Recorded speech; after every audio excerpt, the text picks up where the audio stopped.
it's Haley, and today is Bookmas Day 6. On the 6th day of Bookmas, my true love gave to me 6 overhyped releases. So today I'm going to be talking about 6 of the books that I think are the most overhyped. Now before you all get mad at me for the books I'm going to talk about in this video, and I know that there's going to be a lot that you're going to get mad at me about, just remember that this is my personal opinion. So you may think that a book that I love is overhyped, which is completely fine. You're entitled to your own opinion. I'm entitled to mine. Don't get mad at me. This is just what I think, and yeah, there's nothing wrong if you love these books and you don't think they're overhyped. But they're just, personally, I think that they fell a little bit flat for me because my expectations were too high and they were way too hyped up. So I'm just gonna get probably the most controversial one out of the way, and that is Vampire Academy by Rochelle Mead. I just didn't really like this book. I thought it was a little bit corny. Maybe that's because I didn't read it when it was like super hyped up and it was all like the Twilight era and everything. But I just felt like it wasn't that good. I didn't like the characters. I didn't really like the world. Everything about it just fell a little bit flat for me. And then I watched the movie and that just took it to a whole nother level, and it was just, ugh. Like, I didn't think it was bad necessarily, but I didn't think it was like absolutely fabulous like a lot of other people do. But like I said, that's just my opinion. I don't know. I just kind of felt like meh about it. The next one is Ruby Red by Kirsten Gier. This one, I think I really, sometimes on Goodreads I'll rate books right after I read them, and then I realize after that like I've rated it 5 stars, but really it was like a 3 stars, and that definitely happened with this series for me. This whole entire series I just felt like was okay. Like, I felt like in the first 2 books nothing really happened. Like, people would ask me, oh, what are you reading? What's it about? And I was like, I honestly don't even know, because nothing has really happened in it. And for me, that kind of just fell flat. The writing of it was fantastic, but I just felt like I needed more action. I just needed more of everything, and I didn't really get that in this series until the very last book, and that was very rushed in the last book, so I was just kind of meh about this series. Next is All the Bright Places by Jennifer Niven. Now this is another one that I originally rated really high, and then I went back and I looked at it and I was like, why did I rate it like that? I just didn't really agree with how certain things were dealt with in this book. I didn't find it to be very realistic, and I just didn't really like it.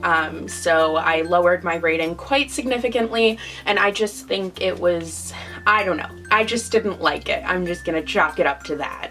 Next is Daughter of Smoke and Bone by Laini Taylor. Now, a lot of people really love this series, and it's not that I didn't like it, I just felt like it was kind of, not average, it was good. Like, I wasn't absolutely wowed by it, but I thought it was like, good. I haven't read it in a really long time, and I do kind of want to reread it, and maybe my opinion will change then, but I just didn't really exactly love it when I read it. I don't know. I can't really think of why. I felt like it wasn't like a 5-star book, and everyone is like, a lot of people are really obsessed with this series, so I was kind of expecting that, and it just wasn't that for me. But like I said, I think I'm gonna reread this one, give it another shot. I don't know. We'll see. Next is Red Queen by Victoria Aveyard. Now this one had so much hype leading up to its release. Like, people were going crazy for it because of the cover and because of everything about it. It sounds super cool.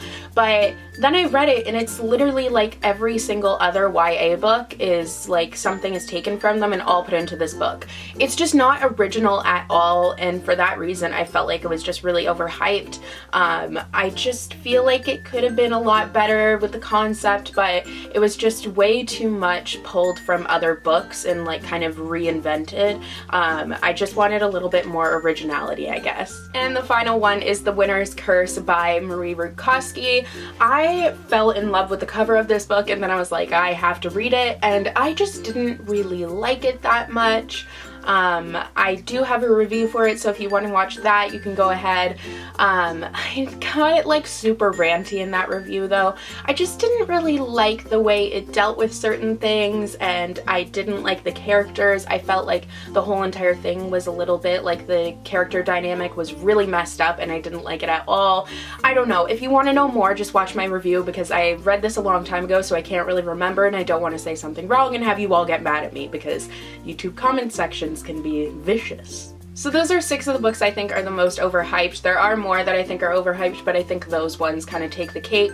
Like I said, these are just my personal opinions, so if you loved one of these books, then that is great. I'm really happy for you, but I just didn't personally. Don't attack me for my opinion. Like I said, I probably have a book that I love that you think is overhyped. So whatever, it's just everyone has their own opinion and everyone is fine. Don't forget to subscribe. I put out new videos every Tuesday and Thursday, except for Bookmas. I'm putting one out every day for the 12 days leading up to Christmas.